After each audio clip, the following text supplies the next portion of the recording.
Most NBA players eat healthy, but LeBron's diet's one of the worst in the entire NBA. Hold up, just look at this man. He's dominated the NBA for nearly 2 decades, and he don't even got a gram of fat. No way he's eating bad. Well, our boy ain't what you think.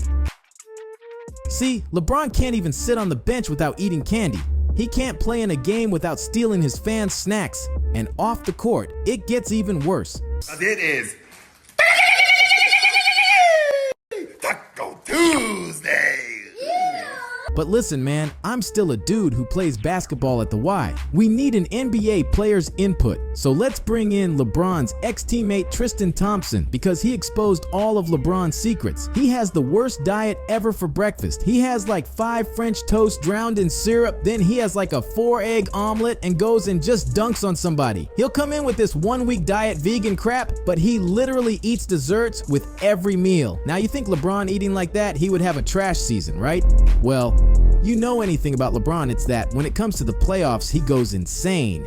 And it's definitely not a coincidence that when it's win or go home, he takes his game to another level.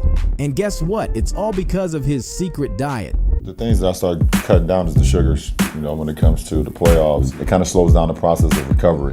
And so I kind of go heavy on the carbs because it gives you energy. Damn, LeBron, that's crazy, but other players got better stories. Like LaMelo Ball, cause his diet's dirtier than my internet history. You think a kid who became a worldwide phenomenon eating something like this or this. But the truth is, our boy's just like any other teenager. He don't give a damn what he eats. See, when LaMelo was playing overseas, his dirty little secret got leaked. Turns out LaMelo's recipe for success relies on the 5 major food groups. No, not those, I'm talking about these. Fast food, McDonald's, like 2 cheeseburger, large fry, smoothie, like some chicken tacos or something, water. I mean, you need that to stay alive. Man, after eating all that, how the hell do you spend enough time outside the bathroom to become an NBA player? But anyways, he isn't filling himself up with those proper nutrients. He rewards himself with Skittles, gummy bears, and Pringles. But hey, who am I to judge? Obviously, there's a reason he's a pro athlete and I'm making YouTube videos. At least LaMelo didn't ruin his career before it started, like Joel Embiid. See, the process of Philadelphia wasn't always being trusted, because right when he became the NBA's number 3 draft pick, things got bad. Somehow, before even playing a single NBA game, injuries ruined the first 2 years of his career just cause his body couldn't stay healthy. So the Sixers forced him to live in a hotel downtown. Because they weren't stupid. They knew when he was out with the boys, he'd be like, I have 2 number 9s, a number 9 large, a number 6 with extra dip.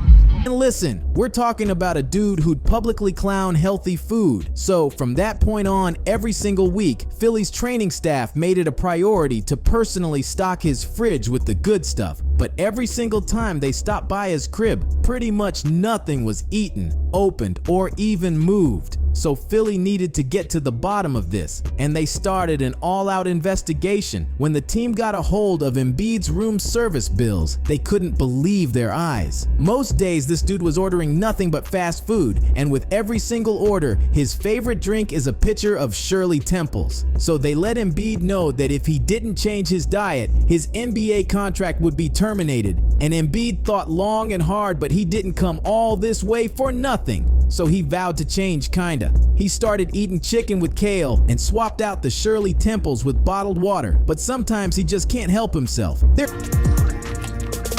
My God, it doesn't go away. There's really a dude eating like this and placing orders like this. So I got Chick-fil-A for the whole flight. Joel had his own separate order. So his was 4 sandwiches, a couple fries, and 4 cookies and cream milkshakes. It was kind of absurd. I'm like, Joe. And he's still dominating the NBA. Well, I guess that's what it takes to become a 35-point per game player. So it looks like Embiid's cured. Unlike Steph Curry, who's suffering from a dirty addiction. Cause even though dude's become one of the greatest shooters ever, he owes all the success to his guilty pleasure. It all started when he was young because Steph wanted to follow in his dad's footsteps. Not only did they bond over basketball, they always loved their movie nights, where dad introduced Steph to the treat of his dreams, and right when Steph put it in his mouth, the rest was history. Now being in the NBA, Steph can't warm up, he can't play a game, hell, he can't even sleep at night without reliving that taste. And in 2000 2019, he got exposed. I heard that you love popcorn. So got you some popcorn. I have a huge popcorn addiction, I call it. So I have a ranking of every arena based on the freshness, the saltiness, the butterness, and the crunch of the popcorn. Where's the best? The best right now is in Brooklyn. I don't know what happened in LA, but they have the worst popcorn. Damn man, if only I would have eaten like these guys, maybe I'd have a jump shot, millions of dollars, and a mansion with a pool. Instead, I'm living in my car, but hey, at least I eat better in John Wall. Because his diet was so bad, it nearly lost them his foot. Back in 2010, when John Wall played for Kentucky, he wasn't the usual 19-year-old kid. He was averaging 17 points a game against the country's top players. But that's where his problem started, because our boy had the exact same diet as my little brother. And while some people post up on the corner wall, he posted up with the vending machine, because our boy was literally addicted to junk food. The only time he'd ever eat anything healthy was when mama came around and whipped him up a home-cooked meal. And still that year, he accomplished his dream, becoming a #1 NBA draft pick. So now being in the league, what do you think he did? Well, the truth was things only got worse now playing with the Wizards. The Washington Post came around to check out our boy's new crib, and instead of showing off his supercars or pool in the back wall, was most excited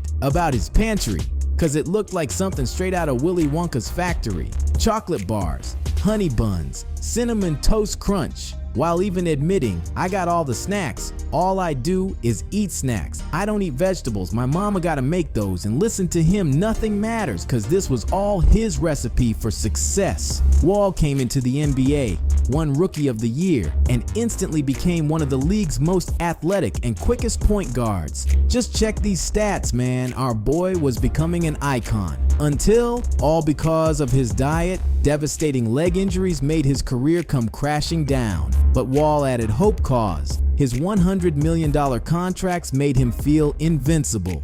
Until his surgery didn't just cost him money, because the complications that came with it almost cost him everything. So how did you get back to that point in your rehab, and did you change anything with your diet? How did you go about kind of rejuvenating your body? Yeah, I always had a chip. I think just like my diet and also just taking better care of my body. Like, hiring a physical therapist to build me all the time. I'm a massage person. Just doing all the other things that you feel like you needed to make your body feel better at a high level. For mine, I went through 3 or 4 different infections. So it got to the point where, okay, are you got to cut your foot off or not? And that's where it got real with me. That, the basketball aspect was going to be easy for me. I feel like any rehab you come from the first 3 or 4 months is the biggest key of anything. It's how you attack it. Look at Wallman, so inspirational. So he fixed his diet. For breakfast, a smoothie and a acai bowl. For lunch and dinner, some lamb chops, steak, or vegetables. We can't talk about the NBA's craziest diets without mentioning my boy D Rose, because back when he was playing for Memphis, our boy led his team through every round of March Madness into the national championship, so you'd think his diet was on point. Right? Well, coming into the biggest game of Rose's career, it hit him the day before the game. Rose was nowhere to be found, and articles came out that he could literally miss the game from a stomach ache, so the fans were confused. Even moms were on YouTube raging. What kind of crap program is John Calipari running at Memphis? Their best player is sick? Come on! This is why these boys need to team up.